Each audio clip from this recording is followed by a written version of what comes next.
ਖਬਰਾਂ ਦੀ ਸ਼ੁਰੂਆਤ ਕਰਦੇ ਹਾਂ ਇਸ ਵੇਲੇ ਦੀਆਂ ਵੱਡੀਆਂ ਕੌਮਾਂਤਰੀ ਖਬਰਾਂ ਤੋਂ ਤੇ ਰੁੱਖ ਕਰਦੇ ਹਾਂ ਕੈਨੇਡਾ ਦਾ। ਕੈਨੇਡਾ ਦੇ ਵਿੱਚ ਇੱਕ ਬੜਾ ਭਿਆਨਕ ਸੜਕ ਹਾਦਸਾ ਵਾਪਰ ਗਿਆ ਜਿਹਦੇ ਵਿੱਚ 3 ਪੰਜਾਬੀ ਵਿਦਿਆਰਥੀਆਂ ਦੀ ਮੌਤ ਹੋ ਗਈ ਹੈ। ਮਰਨ ਵਾਲਿਆਂ ਦੇ ਵਿੱਚ ਸਕੇ ਭੈਣ ਭਰਾ ਵੀ ਸ਼ਾਮਲ ਦੱਸੇ ਜਾਂਦੇ ਨੇ। ਕੈਨੇਡਾ ਦੇ ਮਾਊਂਟੇਨ ਸਿਟੀ ਦੇ ਵਿੱਚ ਸ਼ਨੀਵਾਰ ਨੂੰ ਵਾਪਰੇ ਇੱਕ ਭਿਆਨਕ ਸੜਕ ਹਾਦਸੇ ਦੇ ਵਿੱਚ ਪੰਜਾਬ ਦੇ 3 ਵਿਦਿਆਰਥੀਆਂ ਦੀ ਮੌਤ ਹੋਣ ਬਾਰੇ ਪਤਾ ਲੱਗਿਆ। ਮਰਨ ਵਾਲਿਆਂ ਦੇ ਵਿੱਚ ਲੁਧਿਆਣਾ ਦੇ ਮਲੌਦ ਪਿੰਡ ਦੇ 2 ਸਕੇ ਭੈਣ ਭਰਾ ਵੀ ਸ਼ਾਮਲ ਨੇ, ਜਿਨ੍ਹਾਂ ਦੀ ਪਛਾਣ ਹਰਮਨ ਸੋਮਲ ਉਮਰ 23 ਸਾਲ ਅਤੇ ਨਵਜੀਤ ਸੋਮਲ ਉਮਰ 19 ਸਾਲ ਵਜੋਂ ਹੋਈ ਹੈ। ਇਸ ਹਾਦਸੇ ਦੇ ਵਿੱਚ ਸੰਗਰੂਰ ਜ਼ਿਲ੍ਹੇ ਦੇ ਸਮਾਣਾ ਦੀ ਰਹਿਣ ਵਾਲੀ ਰਸ਼ਮਦੀਪ ਕੌਰ, ਜਿਸ ਦੀ ਉਮਰ 23 ਸਾਲ ਦੱਸੀ ਗਈ ਹੈ, ਉਹਦੀ ਵੀ ਮੌਤ ਹੋ ਗਈ ਹੈ। ਰਸ਼ਮਦੀਪ ਕੌਰ ਦੇ ਚਾਚਾ ਚਮਕੌਰ ਸਿੰਘ ਨੇ ਦੱਸਿਆ ਕਿ ਇਹ ਸਾਰੇ ਮਾਊਂਟੇਨ ਸਿਟੀ ਦੇ ਵਿੱਚ ਆਪਣੀਆਂ ਪੀਆਰ ਫਾਈਲਾਂ ਜਮ੍ਹਾਂ ਕਰਾ ਕੇ ਟੈਕਸੀ ਰਾਹੀਂ ਵਾਪਸ ਆ ਰਹੇ ਸਨ, ਜਦੋਂ ਕਾਰ ਦਾ ਇੱਕ ਟਾਇਰ ਫਟ ਗਿਆ ਅਤੇ ਗੱਡੀ ਪਲਟ ਗਈ।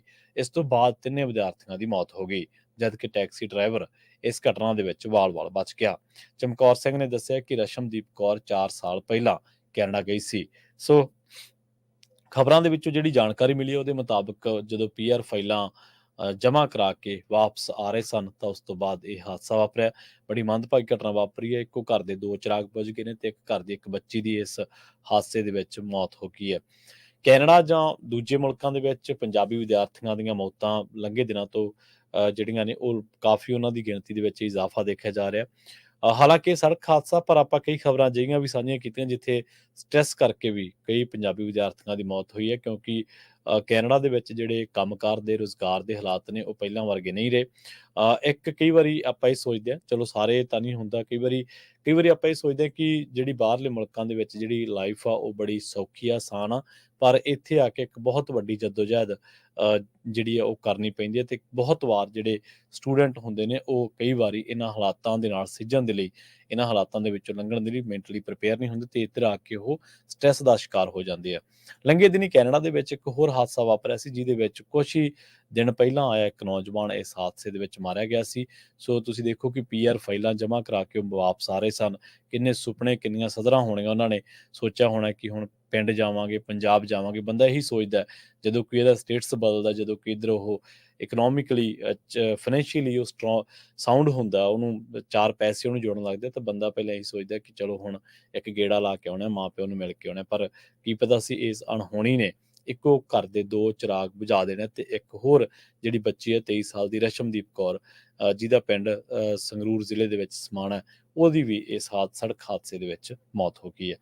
ਅਗਲੀ ਖਬਰ ਦੇ ਵੱਲ ਵਧੀਏ। ਰੂਸ ਵੱਲੋਂ ਯੂਕਰੇਨ ਦੇ ਖਿਲਾਫ ਜੰਗ ਲੜਨ ਦੇ ਲਈ ਜਿਹੜੇ ਭੇਜੇ ਜਾ ਰਹੇ ਨੇ ਲਗਾਤਾਰ ਨੌਜਵਾਨ, ਜ਼ਬਰੀ ਭੇਜੇ ਜਾ ਰਹੇ ਨੇ, ਉਹਨਾਂ ਦੇ ਵਿੱਚੋਂ ਇੱਕ ਹਰਿਆਣਾ ਦੇ 22 ਸਾਲਾ ਨੌਜਵਾਨ ਦੀ ਮੌਤ ਹੋ ਗਈ ਹੈ।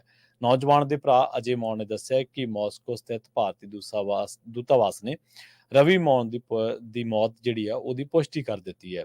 ਉਸਨੇ ਦੱਸਿਆ ਕਿ ਰਵੀ ਮੌਨ ਨੌਕਰੀ ਸੰਬੰਧੀ 13 ਜਨਵਰੀ ਨੂੰ ਰੂਸ ਦੇ ਵਿੱਚ ਗਿਆ ਸੀਗਾ, ਪਰ ਉੱਥੇ ਉਸ ਨੂੰ ਫੌਜ ਦੇ ਵਿੱਚ ਭਰਤੀ ਕਰ ਲਿਆ ਗਿਆ। ਪਰਿਵਾਰ ਨੂੰ ਰਵੀ ਦੀ ਮੌਤ ਬਾਰੇ 21 ਜੁਲਾਈ ਨੂੰ ਭਾਰਤੀ ਦੂਤਾਵਾਸ ਨੂੰ ਭੇਜੇ ਪੱਤਰ ਤੋਂ ਬਾਅਦ ਪਤਾ ਲੱਗਿਆ। ਮ੍ਰਿਤਕ ਦੇ ਭਰਾ ਅਜੇ ਮੌਨ ਨੇ ਦੋਸ਼ ਲਾਇਆ ਕਿ ਰੂਸੀ ਸੈਨਾ ਨੇ ਉਸਦੇ ਭਰਾ ਨੂੰ ਕਿਹਾ ਸੀਗਾ ਕਿ ਉਹ ਯੂਕਰੇਨ ਦੇ ਖਿਲਾਫ ਜੰਗ ਲੜਨ ਦੇ ਲਈ ਜਾਂ ਤਾਂ ਮੋਰਚੇ ਤੇ ਚਲਾ ਜਾਵੇ ਜਾਂ ਫਿਰ ਜੇਲ੍ਹ ਜਾਣ ਦੀ ਤਿਆਰੀ ਕਰ ਲਵੇ। ਪਰਿਵਾਰਕ ਮੈਂਬਰਾਂ ਨੇ ਇਹ ਵੀ ਦੱਸਿਆ ਕਿ ਉਹਨਾਂ 1 ਏਕੜ ਜ਼ਮੀਨ ਵੇਚ ਕੇ ਆਪਣੇ ਪੁੱਤਰ ਨੂੰ ਵਿਦੇਸ਼ ਕੰਮ ਕਰਨ ਦੇ ਲਈ ਭੇਜਿਆ ਸੀ। ਹੁਣ ਉਹਨਾਂ ਦੇ ਕੋਲ ਆਪਣੇ ਪੁੱਤਰ ਦੀ ਦੇਹ ਵਾਪਸ ਮੰਗਵਾਉਣ ਜੋਗੇ ਵੀ ਪੈਸੇ ਨਹੀਂ ਹੈਗੇ। ਉਹਨਾਂ ਨੇ ਦੇਹ ਵਾਪਸ ਲਿਆਉਣ ਦੇ ਲਈ ਪ੍ਰਧਾਨ ਮੰਤਰੀ ਨੂੰ ਵੀ ਬੇਨਤੀ ਕੀਤੀ ਹੈ। ਇੱਥੇ ਇਹ ਵੀ ਯਾਦ ਕਰਾ ਦਈਏ ਆਪਾਂ, ਲੰਘੇ ਦਿਨਾਂ ਦੇ ਵਿੱਚ ਜਦੋਂ ਭਾਰਤ ਦੇ ਪ੍ਰਧਾਨ ਮੰਤਰੀ ਨਰਿੰਦਰ ਮੋਦੀ ਨੇ ਰੂਸ ਦਾ ਦੌਰਾ ਕੀਤਾ ਸੀਗਾ, ਤਾਂ ਉਸ ਦੇ ਵਿੱਚ ਵੀ ਇਹ ਗੱਲ ਸਾਹਮਣੇ ਆਈ ਸੀ ਕਿ ਜਿਹੜੇ ਰੂਸ ਦੇ ਵਿੱਚ ਜ਼ਬਰੀ ਭਰਤੀ ਕੀਤੇ ਗਏ ਭਾਰਤੀ ਆ, ਉਹਨਾਂ ਦੀ ਰਿਹਾਈ ਹੋਊਗੀ। ਰਿਹਾਈ ਸ਼ਬਦ ਮੈਂ ਇਸ ਕਰਕੇ ਵਰਤ ਰਿਹਾ ਕਿਉਂਕਿ ਜਦੋਂ ਆਪਾਂ ਜ਼ਬਰੀ ਕਿਸੇ ਤੋਂ ਕੋਈ ਸਰਵਿਸ ਕਰਾਉਣੇ ਆ ਜਾਂ ਕੋਈ ਸੇਵਾਵਾਂ ਲੈਂਦੇ ਆ ਕਿਸੇ ਤੋਂ, ਉਹਦੀ ਮਰਜ਼ੀ ਦੇ ਉਲਟ ਜਾ ਕੇ, ਤਾਂ ਇੱਕ ਤਰੀਕੇ ਨਾਲ ਉਹਨੂੰ ਬੰਧਕ ਦੀ ਕੈਟਾਗਰੀ ਦੇ ਵਿੱਚ ਹੀ ਗਿਣਿਆ ਜਾਂਦਾ ਹੈ ਤੇ ਬੰਧਕ ਜਿਹੜਾ ਹੁੰਦਾ, ਕੈਦੀ ਜਿਹੜਾ ਹੁੰਦਾ, ਫਿਰ ਉਹਨੂੰ ਰਿਹਾਈ ਮਿਲਦੀ ਹੈ। ਸੋ ਇਸ ਕਰਕੇ ਰਿਹਾਈ ਸ਼ਬਦ ਜਿਹੜਾ ਉਹ ਕੋਈ ਇਹ ਨਹੀਂਗਾ ਕਿ ਉਹ ਉੱਥੇ ਉਹਨਾਂ ਨੂੰ ਧੱਕੇ ਦੇ ਨਾਲ ਆਪਾਂ ਇਹ ਸ਼ਬਦ ਵਰਤ ਰਹੇ ਹਾਂ ਜਾਂ ਆਪਾਂ ਜਾਣਬੁੱਝ ਕੇ ਕਹਿ ਰਹੇ ਹਾਂ ਕਿ ਰਿਹਾਈ ਹੋਣੀ ਚਾਹੀਦੀ ਹੈ। ਅਸਲ ਦੇ ਵਿੱਚ ਉਹਨਾਂ ਦੇ ਪਰਿਵਾਰ ਦੋਸ਼ ਲਾ ਰਹੇ ਨੇ ਕਿ ਉਹਨਾਂ ਨੂੰ ਲਗਾਤਾਰ ਉੱਥੋਂ ਜਬਰੀ ਕੰਮ ਕਰਵਾਇਆ ਜਾ ਰਿਹਾ, ਉਹਨਾਂ ਨੂੰ ਸਰਹੱਦਾਂ ਤੇ ਧੱਕਿਆ ਜਾ ਰਿਹਾ।